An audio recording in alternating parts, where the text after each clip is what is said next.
Hare Krishna. Welcome dear students to our YouTube channel. आज हम discuss करने जा रहे हैं केमिस्ट्री का third chapter physical and chemical change का पार्ट 3। ये वीडियो इस चैप्टर का लास्ट पार्ट है, पार्ट 3। पार्ट 1 और पार्ट 2 में हमने ऑलरेडी डिस्कस कर लिया है फिजिकल और केमिकल चेंज के बारे में डिटेल्स में। आज हम पढ़ेंगे टाइप्स ऑफ केमिकल रिएक्शंस के बारे में, ठीक है। तो सबसे पहले हम हेडिंग लगा लेते हैं कॉपी में। चलिए, टाइप्स ऑफ केमिकल रिएक्शंस।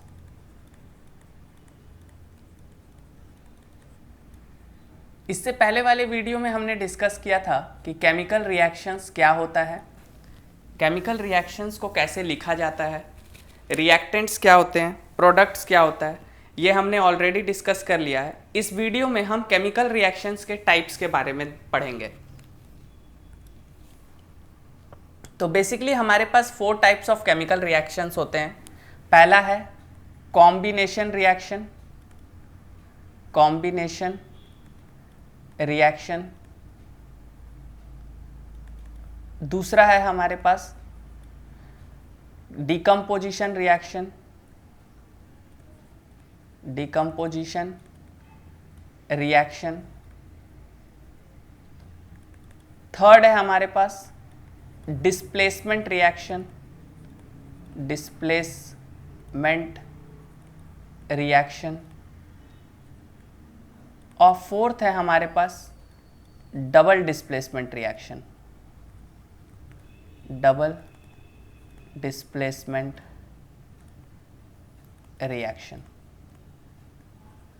तो यह जो वीडियो होने वाला है वो बेसिकली इन 4 रिएक्शंस के बारे में हम पढ़ेंगे, क्या होता है एग्जाम्पल के साथ इसे अच्छे से समझेंगे। और सबसे इम्पॉर्टेंट चीज़, आज हम बैलेंसिंग भी करने वाले हैं इस वीडियो में। तो बहुत इंटरेस्टिंग वीडियो होने वाला है। चलिए एक एक के बारे में डिटेल्स में पढ़ते हैं। तो सबसे पहले हम पढ़ते हैं which is your number 1 combination reaction.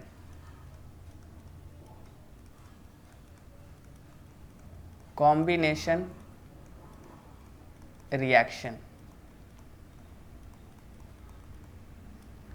Combination reactions क्या होता है, इस चीज को अच्छे से समझते हैं। कॉम्बिनेशन का मतलब क्या होता है? किसी चीज को कंबाइन करना, जोड़ना, कोई 2 चीजों को आपस में जोड़ना। तो इसका डेफिनेशन हम लिख सकते हैं कि the reactions in which 2 or more substance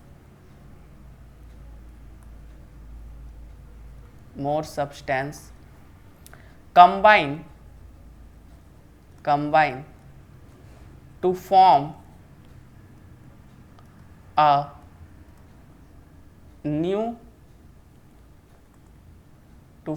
a new substance is known as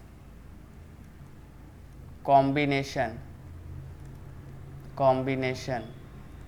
reaction।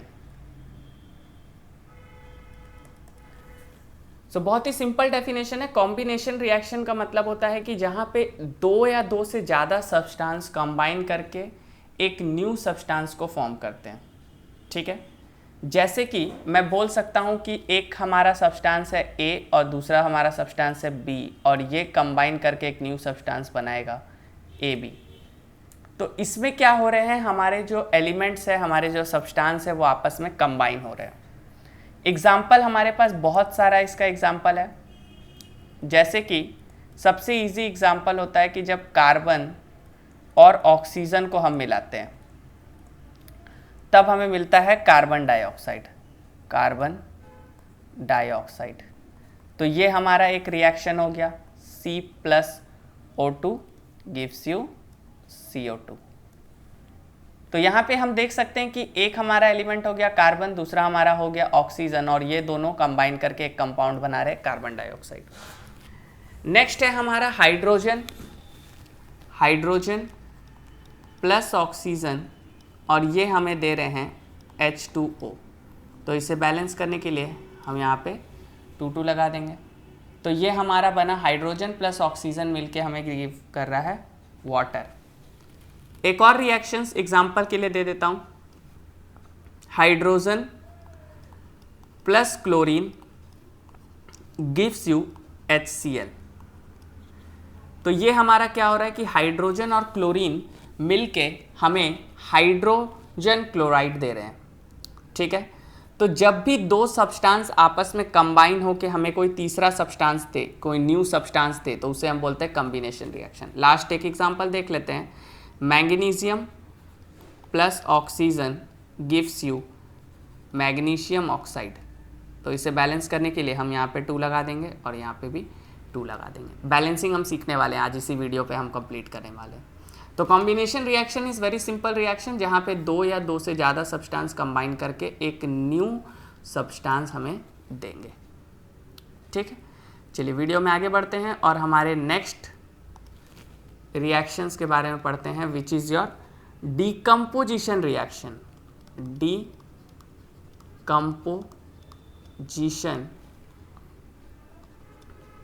Decomposition reaction. Decomposition reaction भी हमें समझना बहुत ज़रूरी है, ये भी एक इम्पॉर्टेंट रिएक्शन है। इसमें क्या होते हैं कि एक बड़ा सा सब्सटेंस सिंपलर सब्सटेंस में ब्रेक होता है। तो the reaction in which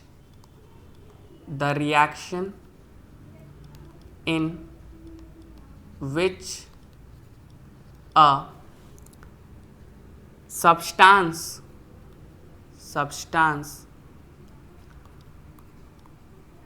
break up on heating to form 2 or more simpler substance is known as decomposition reaction। So decomposition reaction में हमारा उल्टा होता है। इसमें कोई एक बड़ा सब्सटेंस जो है वो सिंपलर कंपाउंड्स या सब्सटेंस में ब्रेक होते हैं। जैसे कि हमारे पास एक सब्सटेंस है AB, तो इसे जब हम ब्रेक करेंगे हीट देके तो ये ब्रेक हो जाएगा A+B में। मतलब एक बड़ा सब्सटेंस जो है वो 2 सिंपलर सब्सटेंस में ब्रेक होता है। ठीक है, एग्जाम्पल्स से हम समझते हैं। इन सारे रिएक्शंस को एग्जाम्पल से समझना बहुत इजी होता है। इसीलिए कि मैं मान लेता हूँ कि मैंने वाटर को ले लिया और मैंने वाटर को इलेक्ट्रोलिसिस कर दिया। मीन्स इसके ऊपर से हमने इलेक्ट्रिसिटी को फ्लो करवा दिया। इलेक्ट्रिसिटी को जब मैं फ्लो करवा रहा हूँ तो ये मुझे 2 चीज़ में मिल रहा है। एक हमें मिल रहा है हाइड्रोजन जो कि पॉजिटिव होता है, और एक हमें मिल रहा है ऑक्सीजन जो कि नेगेटिव हो रहा है। तो जब मैंने वाटर का इलेक्ट्रोलिसिस किया, इलेक्ट्रिसिटी पास करवाया, तो मुझे 2 चीज़ मिल रहा है, हाइड्रोजन और ऑक्सीजन। तो अगर देखा जाए तो वाटर का फॉर्मूला होता है H2O। तो यही ब्रेक हो रहा है इलेक्ट्रिसिटी पास कराने में H2 + O2 में। ठीक है, इस चीज़ को बैलेंस कराने के लिए यहाँ पे 2 लगा देंगे, यहाँ पे 2 लगा देंगे। तो एक बड़ा कंपाउंड वाटर ब्रेक हो रहा है 2 सिंपलर सब्सटेंस में, दैट इज़ योर हाइड्रोजन और ऑक्सीजन। इसे ही कहते हैं डिकम्पोजिशन रिएक्शन। एक और एग्जांपल समझते हैं, एक और एग्जांपल लेते हैं जो कि है हमारा कैल्शियम कार्बोनेट। कैल्शियम कार्बोनेट को जब हम हीट करते हैं तो हमें मिलता है calcium oxide plus carbon dioxide. ये 2 चीज़ें हमें मिलती है। कैल्शियम कार्बोनेट का फॉर्मूला होता है हमारा CaCO3 कैल्शियम कार्बोनेट। इसे जब हमने हीट किया तो हमें 2 सब्सटेंस मिले, एक कैल्शियम ऑक्साइड CaO और एक कार्बन डाइऑक्साइड CO2। ठीक है, तो ऑलरेडी बैलेंस्ड है, तो बैलेंसिंग करने का ज़रूरत नहीं है।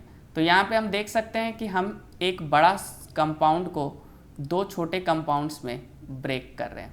ठीक है, एक और एग्जांपल लेते हैं चीज़ों को अच्छे से समझने के लिए, कि मैंने ले लिया सोडियम क्लोराइड। मैंने ले लिया sodium chloride which is very famous. अगर मैं सोडियम क्लोराइड को फिर से अगर हीट वगैरह देता हूँ तो ये क्या हो जाएगा, हमें सोडियम प्लस क्लोरीन में ब्रेक हो जाएगा विच इज़ योर, इसके फॉर्मूला होता है NaCl, तो ये ब्रेक हो जाएगा Na प्लस Cl2। तो बैलेंस करने के लिए मैं इसके आगे 2 लगा दूंगा और इसके आगे 2 लगा दूंगा।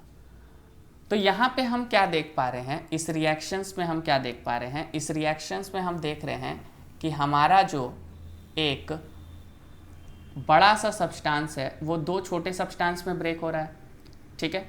तो यहाँ पे सिंपलर सब्सटेंस में ब्रेक होता है, ठीक है। यहाँ पर जो हमारा ब्रेकिंग है वो सिंपलर सब्सटेंस में होता है, ये इंपॉर्टेंट कीवर्ड है, ओके। तो हमने 2 रिएक्शंस के बारे में बहुत अच्छे से पढ़ा, one is your combination and another one is your decomposition. बहुत ईजी रिएक्शंस होते हैं, कॉम्बिनेशन जुड़ना, डिकम्पोजिशन ब्रेक होना, ठीक है। नेक्स्ट जो है वो सबसे इंपॉर्टेंट है हमारा, that is your displacement reaction. इसमें हमें बहुत चीज़ों के बारे में पढ़ना होगा।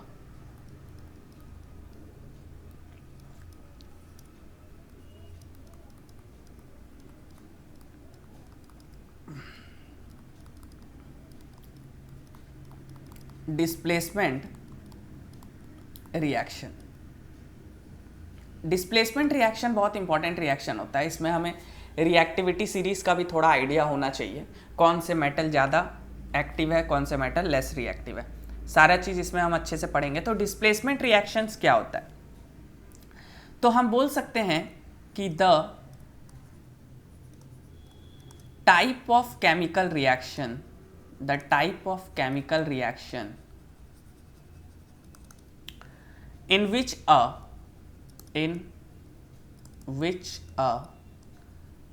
more reactive element displace a less reactive element from its compound is called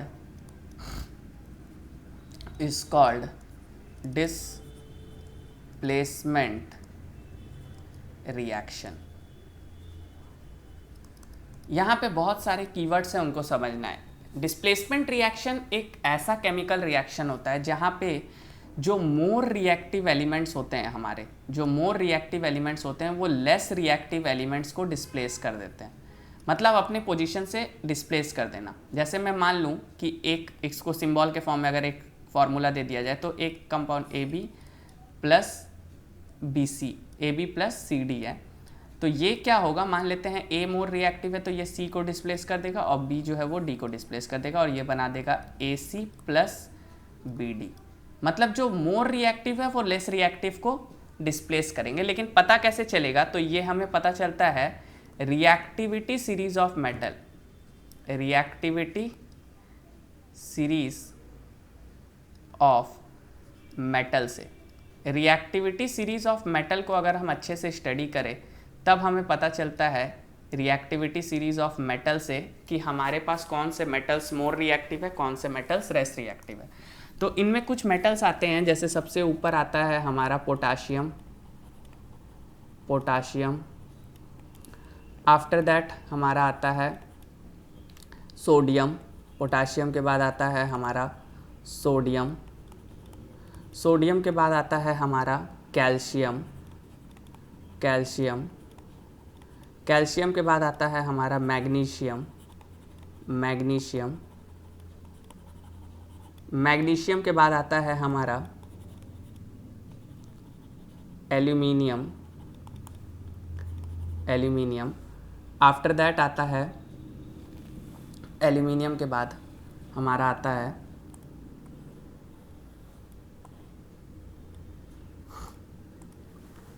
aluminium के बाद हमारा आता है जिंक,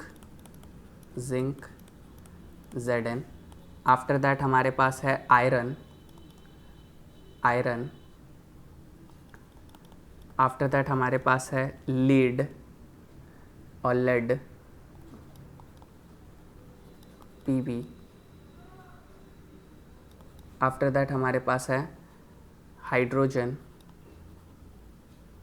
और हाइड्रोजन से जितने भी नीचे एलिमेंट्स बचते हैं जैसे कि कॉपर और मर्क्यूरी, कॉपर और मर्क्यूरी और गोल्ड, सिल्वर, प्लैटिनम, ये सारे लेस रिएक्टिव है। मतलब मैं बोल सकता हूँ कि जैसे जैसे मैं टॉप टू बॉटम आ रहा हूँ हमारा रिएक्टिविटी सीरीज डिक्रीज हो रहा है, रिएक्टिविटी सीरीज डिक्रीजेस। तो डिस्प्लेसमेंट रिएक्शन को पढ़ने के लिए हमें रिएक्टिविटी सीरीज समझना बहुत ज़रूरी है। बिना रिएक्टिविटी सीरीज के आप डिस्प्लेसमेंट रिएक्शन को बना नहीं सकते हो। जैसे मैं एक एग्जांपल अगर ले लूँ,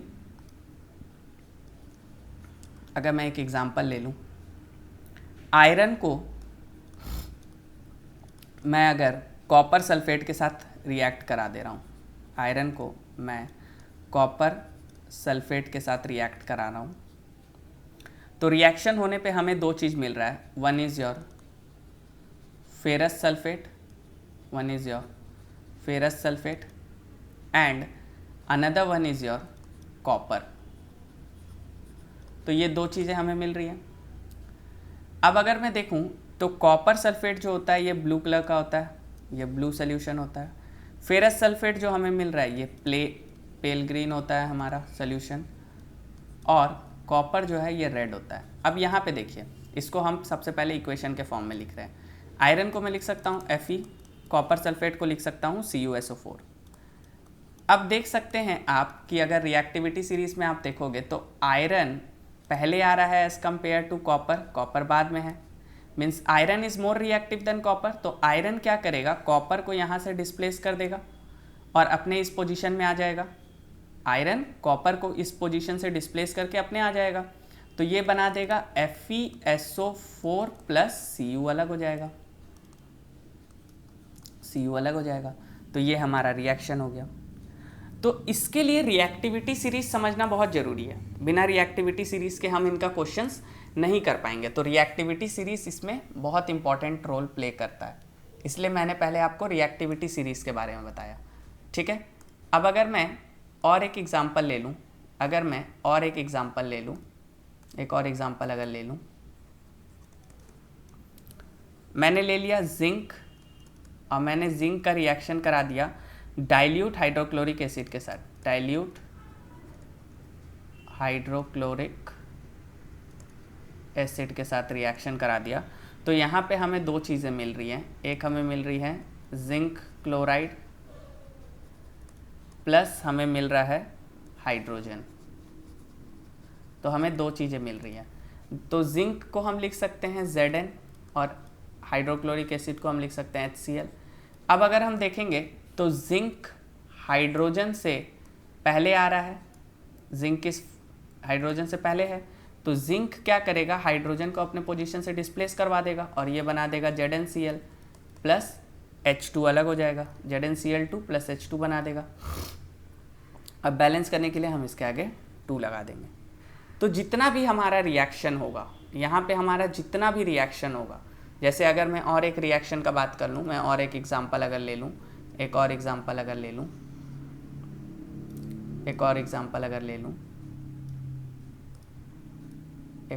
ले लेता हूँ, which is your ZnSO4, ZnCuSO4। तो फिर अगर मैं देखूँ तो जिंक जो है वो कॉपर से पहले आता है, तो जिंक क्या करेगा, कॉपर को अपने पोजीशन से डिस्प्लेस करके ZnSO4 बना देगा और कॉपर को फिर से अलग कर देगा। तो यहाँ पे वही हो रहा है, सेम प्रोसेस ही रिपीट हो रहा है कि जो मोर रिएक्टिव है वो लेस रिएक्टिव को अपने पोजीशन से डिस्प्लेस करवा रहे हैं। इसमें हमें वही पढ़ना है। तो रिएक्टिविटी डिस्प्लेसमेंट रिएक्शन के लिए this reactivity series is very much important. अगर ये रिएक्टिविटी सीरीज आपको समझ आ गया कि कौन सा मेटल पहले आ रहा है, कौन सा मेटल बाद में आ रहा है, तब आप इसे आराम से कर लोगे। इसका एक ट्रिक भी है, केदारनाथ का मालिक आलू थोड़ा कच्चा पकाता है। इस टाइप से आप इसका बना के कुछ रिदम लाइक स्ट्रक्चर में आप इसको याद कर सकते हो, बट ये बहुत इंपॉर्टेंट है, होना चाहिए। आप 2-3 बार रीड करोगे इसे तो आराम से याद हो जाएगा। Potassium, sodium, calcium, magnesium, aluminium, zinc, iron, all this are simple.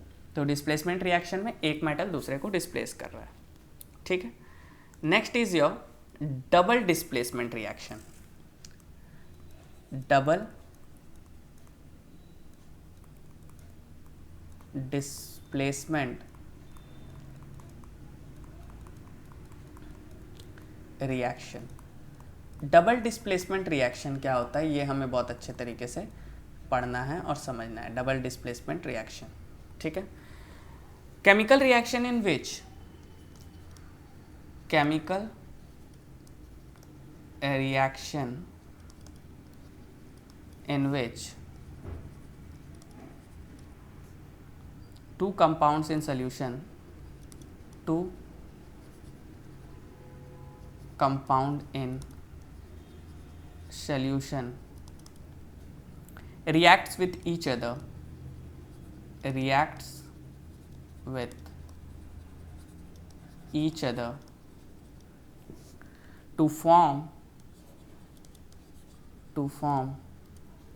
two new substance, two new substance by exchanging their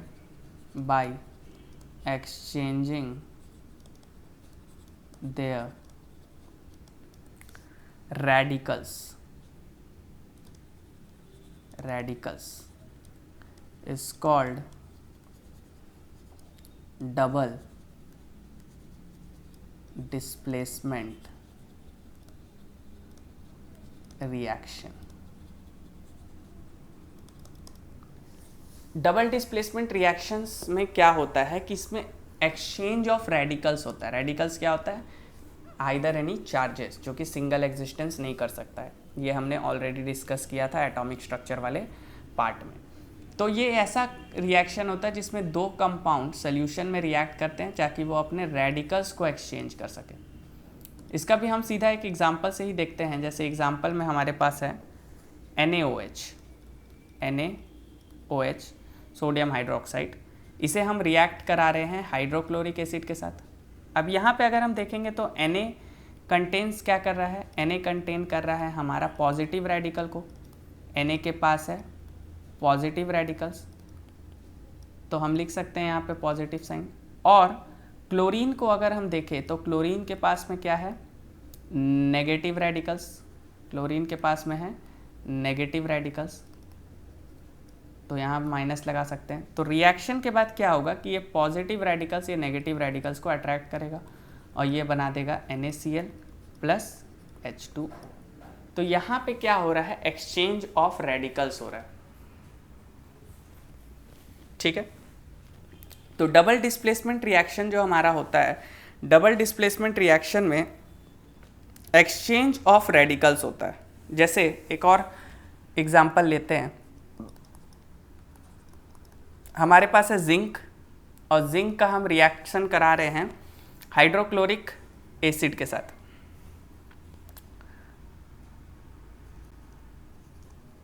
hydrochloric acid के साथ, तो ये हमें देगा जिंक क्लोराइड प्लस हाइड्रोजन। तो अगर हम इसे रिएक्शन के वे में लिखें तो Zn प्लस HCl।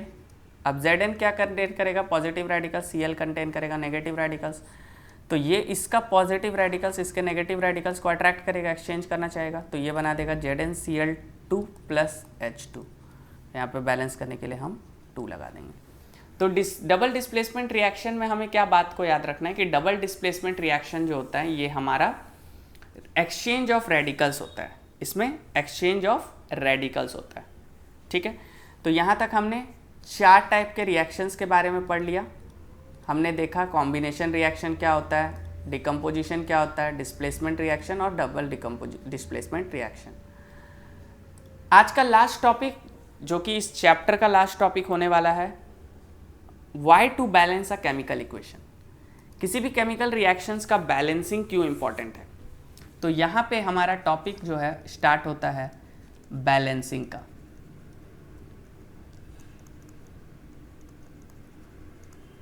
बैलेंसिंग का, ठीक है। तो यहाँ पे हमारा मेन टॉपिक स्टार्ट होता है बैलेंसिंग। बैलेंसिंग क्यों किया जाता है, किसी भी केमिकल रिएक्शन को बैलेंस्ड करना क्यों ज़रूरी है, ठीक है। देखिए, तो सबसे पहले हम डेफिनेशन लिख लेते हैं कि केमिकल बैलेंस्ड इक्वेशन होता क्या है, ठीक है। तो हम लिख सकते हैं कि a balanced chemical reaction is the one in which the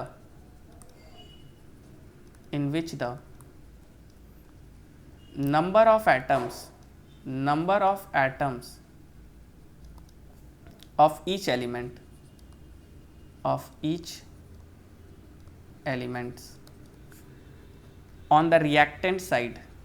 on the reactant side is equal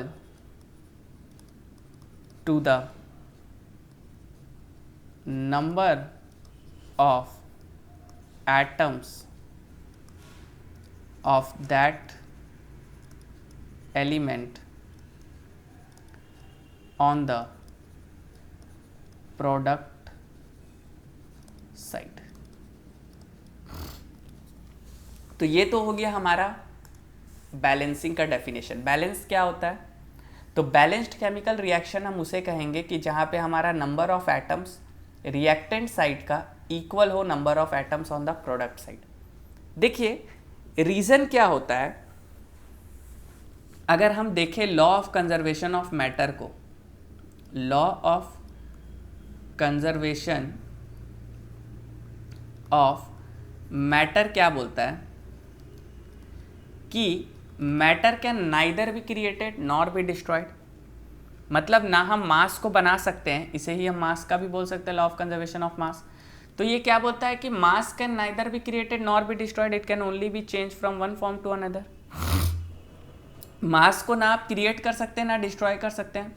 तो इस हिसाब से क्या होना चाहिए कि टोटल मास ऑफ रिएक्टेंट जो है, टोटल मास ऑफ रिएक्टेंट जो है ये इक्वल होना चाहिए टोटल मास ऑफ प्रोडक्ट के, टोटल मास ऑफ प्रोडक्ट के। मतलब जितना रिएक्टेंट हमने लिया है उतना ही मास प्रोडक्ट का भी होना चाहिए, तब तो law of conservation of mass valid होगा, और ये होना बहुत ज़रूरी है। तो इस law of conservation of matter या law of conservation of mass को वैलिड करने के लिए हम जो है किसी भी रिएक्शंस को बैलेंस करते हैं, ताकि उसका जो atoms on the reactant side है, atoms of each element of the reactant side, वो इक्वल हो जाए उसके प्रोडक्ट साइड का। तो रिएक्टेंट साइड को प्रोडक्ट साइड के इक्वल करने के लिए हमें बैलेंसिंग करना पड़ता है, क्योंकि होता क्या है, केमिकल रिएक्शन क्या है, रीअरेंजमेंट ऑफ एटम्स है। Chemical reaction is just a rearrangement of atoms। हमारा बैलेंसिंग क्या है, chemical reactions rearrangement of atoms है। एटम्स को हम रीअरेंज कर रहे हैं अलग अलग तरीकों से। तो जब हम एटम्स को रीअरेंज कर रहे हैं डिफरेंट टाइप से, एटम्स का रीअरेंजमेंट हो रहा है, तो रीअरेंजमेंट में रिएक्टेंट्स जो है that must be equal to product. तो इसीलिए हमें किसी भी केमिकल रिएक्शंस को बैलेंस करना पड़ता है, ठीक है। अब हम रूल ऑफ बैलेंसिंग को देख लेते हैं। नेक्स्ट टॉपिक है, हम डाल लेंगे rules for balancing. Rules for balancing, पहला रूल तो ये है कि हमारा जो LHS है वो हमारे RHS के इक्वल होना चाहिए, ये इंपॉर्टेंट है। बाकी आप केमिकल रिएक्शंस को बैलेंस किसी भी तरीके से कर सकते हो, आप अपने मन में कर लो अगर आपसे हो पा रहा था। मैं जो रूल बताता हूँ, सबसे पहले ट्राई करो कि आप मेटल को बैलेंस कर लो। सबसे पहले आप मेटल को बैलेंस कर लो। मेटल के बाद आप अगर उस केमिकल रिएक्शन में नॉन मेटल है तो उसे बैलेंस कर लो। नॉन मेटल को बैलेंस करने के बाद अगर उसमें हाइड्रोजन है तो उसे बैलेंस कर लो, और हाइड्रोजन को बैलेंस करने के बाद अगर उसमें ऑक्सीजन है तो उसे बैलेंस कर लो। इस टाइप से अगर हम किसी को भी बैलेंस करते हैं तो ईजिली बैलेंस हो जाएगा। सबसे पहले हमें क्या करना है, मेटल्स को बैलेंस करना है। मेटल्स को बैलेंस करने के बाद हम नॉन मेटल्स को करेंगे, उसके बाद हाइड्रोजन, उसके बाद ऑक्सीजन। अब बहुत सारे एग्जाम्पल्स लेंगे और इस चीज़ को अच्छे से क्लियर कर लेंगे। जैसे हमारे पास एक रिएक्शंस है, Mg + O2 gives you MgO, means magnesium plus oxygen give you magnesium oxide. अब यहाँ पे आप देखोगे तो LHS पे मैग्नीशियम कितना है 1, ऑक्सीजन कितना है 2, और अगर आप प्रोडक्ट साइड में देखोगे तो मैग्नीशियम आपको मिलेगा 1 और ऑक्सीजन आपको मिलेगा 1। मतलब ऑक्सीजन, मैग्नीशियम तो बैलेंस है बट ऑक्सीजन बैलेंस नहीं है। तो ऑक्सीजन को बैलेंस करने के लिए मैं इस 1 को 2 से मल्टीप्लाई करूंगा, मतलब मैं इसके आगे 2 लगाऊंगा। अब अगर मैं 2 लगाता हूं तो ऑक्सीजन तो हमारा बैलेंस हो गया, बट मैग्नीशियम भी क्या हो गया, 2 हो गया। तो यहाँ भी मुझे मैग्नीशियम को क्या करना होगा, 2 से मल्टीप्लाई करना होगा, तो ये हमारा हो गया बैलेंस। ठीक है, तो ये होता है बैलेंसिंग। LHS को हमें RHS के इक्वल करना। अब हम अगर देखें तो हमारा यहाँ मैग्नीशियम भी 2 है, ऑक्सीजन भी 2 है, यहाँ भी मैग्नीशियम 2 है, ऑक्सीजन 2 है, तो LHS हमारा इक्वल हो गया RHS का। मतलब mass of the reactant equal to mass of the product, law of conservation of mass valid है। नेक्स्ट एग्जाम्पल की तरफ चलते हैं, बहुत सारे एग्जाम्पल देखेंगे। एक एग्जाम्पल हम ले लेते हैं, Zn + HCl gives you ZnCl2 + H2। अब सबसे पहले मैंने आपको क्या बोला, मेटल्स को बैलेंस कीजिए, तो यहाँ पे मेटल है Zn, देख रहे हैं Zn भी 1 है, यहाँ भी 1 है, बैलेंस्ड है। नेक्स्ट है हमारा नॉन मेटल। नॉन मेटल देखेंगे तो यहाँ पे क्लोरीन 1 है, यहाँ पे क्लोरीन 2 है, तो हम क्या करेंगे, यहाँ इसको 2 से मल्टीप्लाई कर देंगे, तो हम देखेंगे कि हाइड्रोजन भी अपने आप बैलेंस हो गया। तो ये भी एक बैलेंस्ड इक्वेशन बन गया। इसी तरीके से अगर और एग्जाम्पल्स लिया जाए तो एक हम ले लेते हैं, H2 + O2 gives you H2O। तो यहाँ पे अगर हम देखें तो नॉन मेटल्स भी नहीं है, नॉन मेटल्स भी नहीं है, तो हम सीधा जंप करेंगे हाइड्रोजन वाले सेक्शन में। हाइड्रोजन वाले सेक्शन में हम देखेंगे कि यहाँ हाइड्रोजन 2 है, यहाँ हाइड्रोजन 2 है, ये बैलेंस है। नेक्स्ट ऑक्सीजन, यहाँ 2 है, यहाँ पे 1 है, तो हम इसको यहाँ पे 2 से मल्टीप्लाई कर देंगे, तो ऑक्सीजन तो बैलेंस हो गया पर हाइड्रोजन अनबैलेंस हो गया, तो यहाँ से भी हाइड्रोजन को 2 से मल्टीप्लाई कर देंगे। तो इसी तरीके से हमें बस LHS को RHS के इक्वल करते जाना है, और ये वाले फॉर्मूले सबसे इजी होते हैं बैलेंसिंग के लिए। पहले मेटल को कीजिए, फिर नॉन मेटल, फिर हाइड्रोजन और फिर ऑक्सीजन। ठीक है, कुछ और एग्जांपल्स लेते हैं ताकि ये कॉन्सेप्ट आपको अच्छे से क्लियर हो जाए। एक दो और एग्जांपल्स ले लेते हैं। एक एग्जांपल हम ले लेते हैं सोडियम + ऑक्सीजन का, और ये रिएक्ट करके हमें दे रहे हैं Na2O। तो यहाँ पे देखा जाए तो सबसे पहले मेटल सोडियम को बैलेंस करेंगे, यहाँ 2 लगाएंगे, सोडियम बैलेंस हो गया। ऑक्सीजन बैलेंस नहीं है, फिर यहाँ 2 लगाएंगे, तो देखेंगे कि ऑक्सीजन तो बैलेंस हो गया 2 2, बट सोडियम 4 हो गया। तो अब क्या करेंगे, यहाँ को सिंपल से सोडियम को 4 से मल्टीप्लाई कर देंगे, तो ये अपने आप हमारा बैलेंस हो गया। तो हमें हर बार चेक करना है कि LHS RHS के इक्वल हो। जब तक LHS RHS के इक्वल नहीं होगा तब तक हमको उसे बैलेंस करते रहना है। एक और एग्जांपल ले लेते हैं हम, Fe + H2O, और ये हमें दे रहा है Fe3O4 + H2। तो यहाँ पे अब अगर हम बैलेंसिंग देखें, सबसे पहले मेटल है हमारा आयरन, तो आयरन को यहाँ हम 3 से मल्टीप्लाई कर देंगे, आयरन बैलेंस हो गया। नॉन मेटल नहीं है, फिर हम हाइड्रोजन पे जंप करते हैं, तो हाइड्रोजन ऑलरेडी बैलेंस है 2 2, बट हमारा ऑक्सीजन बैलेंस नहीं है। ऑक्सीजन को हमें यहाँ 4 से मल्टीप्लाई करना होगा, जैसे ही हम इसे 4 से मल्टीप्लाई करते हैं और हाइड्रोजन 8 हो जाता है, तो यहाँ भी हाइड्रोजन को 4 से मल्टीप्लाई कर लेंगे। तो इस तरीके से हम किसी भी केमिकल रिएक्शंस को बैलेंस्ड कर सकते हैं बहुत ही ईजी तरीके से। तो ये हमने बैलेंसिंग भी सीख लिया। तो बैलेंसिंग करने के लिए सिंपली हमें ये फॉर्मूला को याद रखना है, मेटल पहला नंबर पे आएगा, फिर हम नॉन मेटल को बैलेंस करेंगे, then we will do hydrogen and at the last oxygen. ये सीक्वेंस रहता है बैलेंसिंग का, और बैलेंसिंग से क्वेश्चन डेफिनेटली एग्जाम में आते हैं। तो यहाँ पे हमारा चैप्टर नंबर 3 केमिस्ट्री का फ्रॉम सेलिना पब्लिकेशन ख़त्म होता है। आईसीएसई में एक दिक्कतें हैं कि हर जगह अलग अलग बुक चलता है, तो आपको उसकी कोई दिक्कत मीन्स टेंशन लेने की ज़रूरत नहीं है। आप किसी भी बुक से पढ़ रहे हो, मोर और लेस थोड़ा आपको कंटेंट आगे पीछे मिलेगा, बट मैं जो भी नोट्स बनाता हूँ वो 2-3 बुक को जोड़ के बनाता हूँ।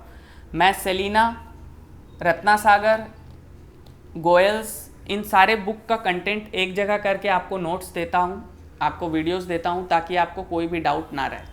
तो यहाँ पे हमारा केमिस्ट्री का 3rd chapter physical and chemical change ख़त्म होता है। नेक्स्ट वीडियोस के साथ हम जल्दी आएंगे, तब तक के लिए टेक केयर, कीप लर्निंग, जय हिंद।